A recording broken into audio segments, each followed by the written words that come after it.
오늘 말씀은 요한복음 19장입니다. 이에 빌라도가 예수를 데려다가 채찍질 하더라. 여기서 이에라고 하는 것은 이제 빌라도가 예수를 놓아주고자 나름 애를 썼지만 이제 실패한 거죠. 그래서 유대인의 편을 들어주기로 합니다. 그래서 이제 바라바를 놓아주고 예수님은 이제 십자가에 처형되는 그 과정에 이제 들어간 거예요. 군인들이 가시나무로 관을 엮어 그의 머리에 씌우고 자색 옷을 입히고, 지금 이제 앞에 가서 이르되 유대인의 왕이여 평안할지어다 하며 손으로 때리더라. 지금 군인들이 예수님을 희롱하고 있는 거예요. 가시나무로 관을 엮고 왕관을 만들고 그 다음에 자색 옷을 입히고, 자색은 왕의 색깔을 상징하거든요. 그래서 지금 유대인의 왕이라는 죄목으로 잡혀오고 사형을 당하니까 이 로마 군병들이 지금 예수님을 놀려먹고 있는 거예요. 빌라도가 다시 밖에 나가 말하되 보라, 이 사람을 데리고 너희에게 나오나니 이는 내가 그에게서 아무 죄도 찾지 못한 것을 너희로 알게 하려 함이로다 하더라. 이에 예수께서 가시관을 쓰고 자색 옷을 입고 나오시니 빌라도가 그들에게 말하되 보라, 이 사람이로다 하매 대제사장들과 아랫사람들이 예수를 보고 소리질러 이르되 십자가에 못 박으소서, 십자가에 못 박으소서 하는지라. 빌라도가 이르되 너희가 친히 데려다가 십자가에 못 박으라. 나는 그에게서 죄를 찾지 못하였노라. 사실은 빌라도가 뭔가 예수님을 위하고 있는 것처럼 보이지만 사실은 그게 아니라 자기의 책임을 회피하고 있는 거예요. 왜냐하면 유대인들에게는 사형을 할 수 있는 권한이 없어요. 이때 당시에 로마의 속국이었기 때문에. 그런데도 나는 찾지 못했으니까 니네들이 십자가에 못 박아. 그렇지만 실제로 그 일을 집행하는 것은 로마의 군인들이었어요. 즉 빌라도는 자기의 책임을 회피하고 있는 겁니다. 유대인들이 대답하되 우리에게 법이 있으니 그 법대로 하면 그가 당연히 죽을 것은 그가 자기를 하나님의 아들이라 함이니이다. 빌라도가 이 말을 듣고 더욱 두려워하여 다시 관정에 들어가서 예수께 말하되 너는 어디로부터냐 하되 예수께서 대답하여 주지 아니하시는지라. 빌라도가 이르되 내게 말하지 아니하느냐, 내가 너를 놓을 권한도 있고 십자가에 못 박을 권한도 있는 줄 알지 못하느냐. 예수께서 대답하시되 위에서 주지 아니하셨더라면 나를 해할 권한이 없었으리니 그러므로 나를 내게 넘겨준 자의 죄는 더 크다 하시니라.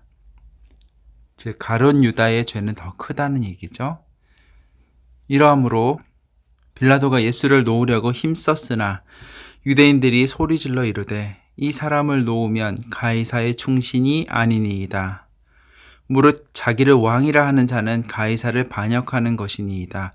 자꾸만 빌라도가 예수님의 사형을 언도를 안 하려고 자꾸만 하니까 유대인들이 당신 이러면 반역자야 이렇게 얘기를 하는 거죠. 가이사는 여기서 로마 황제를 얘기합니다.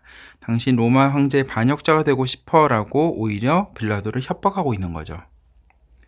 그래서 빌라도는 더 이상 버티지 않고 예수님을 내어줍니다.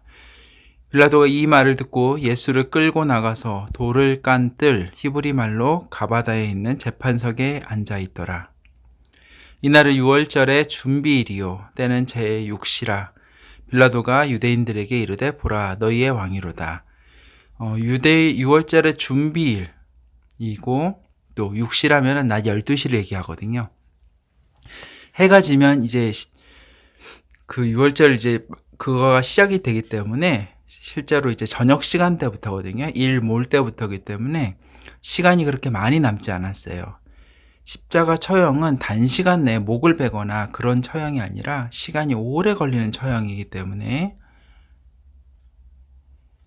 그래서 유대인들은 아침 일찍부터 밤새도록 예수님을 신문하고 아침 일찍 예수님을 빌라도의 법정으로 데리고 나온 거죠. 유대인들에게 이르되 보라 너희 왕이로다. 그들이 소리 지르되 없이 하소서 없이 하소서 그를 십자가에 못 박게 하소서. 빌라도가 이르되 내가 너희 왕을 십자가에 못 박으랴. 대제사장들이 대답하되 가이사 외에는 우리에게 왕이 없나이다 하니. 지금 이거는 뭐냐면 우리로 말하자면 일본의 천황 외에는 우리가 섬기는 분이 없습니다. 이렇게 얘기하는 거고 똑같아요. 그 정도로 자기네들이 지금 속국이고 그런 거에도 불구하고 그 로마보다도 지금 예수님이 더 미운 거죠. 이 예수를 십자가에 못 박도록 그들에게 넘겨주니라. 그들이 예수를 맡음에 예수께서 자기의 십자가를 지시고 해골, 히브리 말로 골고다라 하는 곳에 나가시니 그들이 거기서 예수를 십자가에 못 박을새 다른 두 사람도 그와 함께 좌우편에 못 박으니 예수는 가운데 있더라. 빌라도가 패를 써서 십자가 위에 붙이니 나사렛 예수 유대인의 왕이라 기록되었더라. 예수께서 못 박히신 곳이 성에서 가까운 고로 많은 유대인이 이 패를 읽는데 히브리와 로마와 헬라 말로 기록되었더라.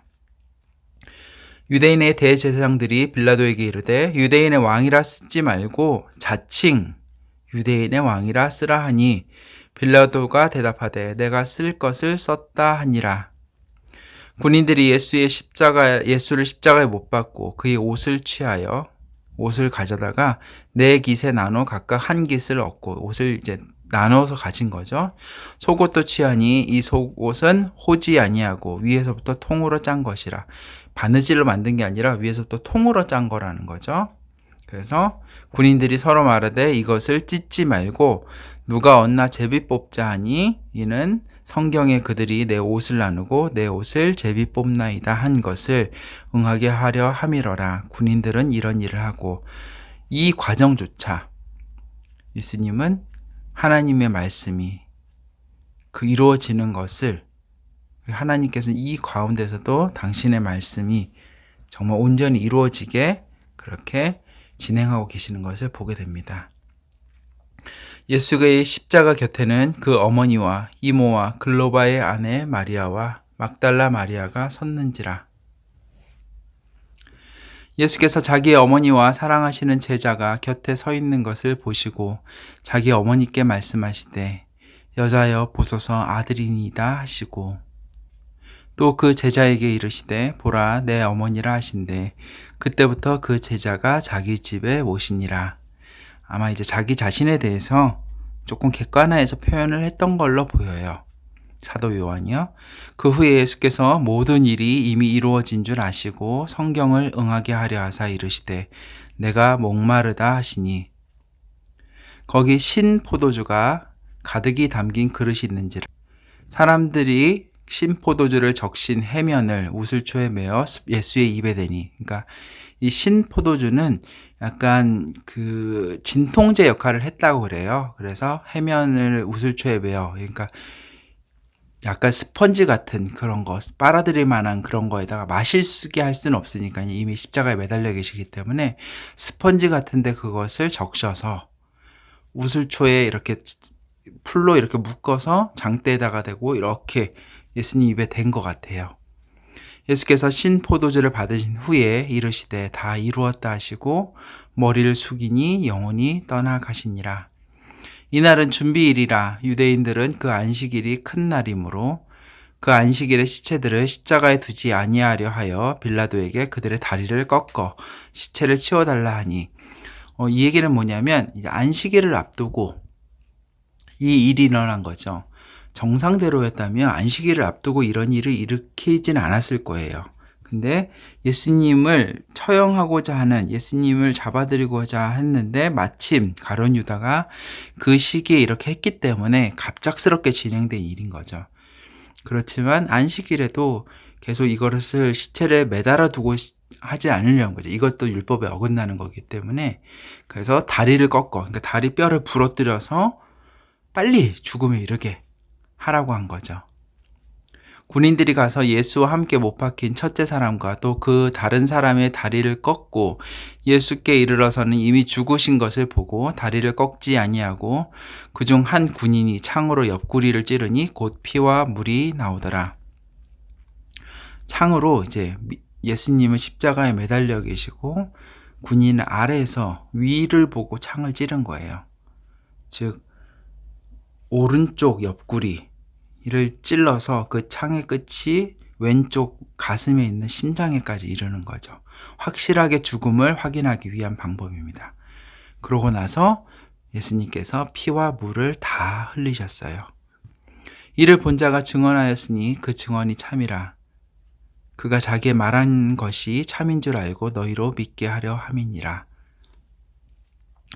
이 요한복음 자체가 그냥 누구의 어떤 편파적인 그런 걸로 쓰여진 것이 아니라 이 모든 과정이 증인이 있다라는 거죠. 그리고 그 증언을 바탕으로 이것이 쓰여졌다라고 이야기합니다. 이 일이 일어난 것은 그 뼈가 하나도 꺾이지 아니하리라 한 성경을 응하게 하려 함이라. 또 성경을 이루게 하는 과정들이 또 나오죠. 또 다른 성경에 그들이 그 찌른 자를 보리라 하였느니라. 아리마대 사람 요셉은 예수의 제자이나 유대인이 두려워 그것을 숨기더니 이 일 후에 빌라도에게 예수의 시체를 가져가기를 구하매 빌라도가 허락하는지라. 이에 가서 예수의 시체를 가져가니라. 일찍이 예수께 밤에 찾아왔던 니고데모도 모략과 침향 섞은 것을 100리트라쯤 가지고 온지라. 즉 아리마대 사람 요셉과 예수님을 찾아왔던 니고데모는 예전에도 몇 번 다뤘지만 사내들인 공의의 공의원이었어요. 즉 명망이 있는 지도자, 종교 지도자였고, 즉 이렇게 자기를 예수님을 정말 따른다라는 그 이유만으로 유대교에서 출교당하는 이 당시 분위기였음에도 불구하고 그동안에는 그것을 사람들의 시선이나 자기 잃는 것을 두려워서 숨겼던 아리마대 사람 요셉과 니고데모도 이번만큼은 자기가 그런 불합리한 일들을 당할 것을 감수하고 예수님의 장례를 함께 치르게 됩니다. 예수의 시체를 가져다가 유대인의 장례 법대로 그 향품과 함께 세마포로 쌌더라. 향품을 바르고 그 다음에 이것을 쌉니다. 그러면은 시체가 썩겠죠. 그리고 동굴에 넣어놓으면 시체가 썩고요. 한 10개월쯤 지나면 살점은 다 썩어서 없어지고 뼈만 남습니다. 그러면 그 뼈를 추려서 다시 한번 장례를 치르는 게 유대의 장례 예법이고요. 예수께서 십자가에 못 박히신 곳에 동산이 있고 동산 안에 아직 사람을 장사한 일이 없는 새 무덤이 있는지라. 이날은 유대인의 준비일이요 또 무덤이 가까운 고로 예수를 거기 두니라. 아멘. 오늘은 여기까지 하겠습니다.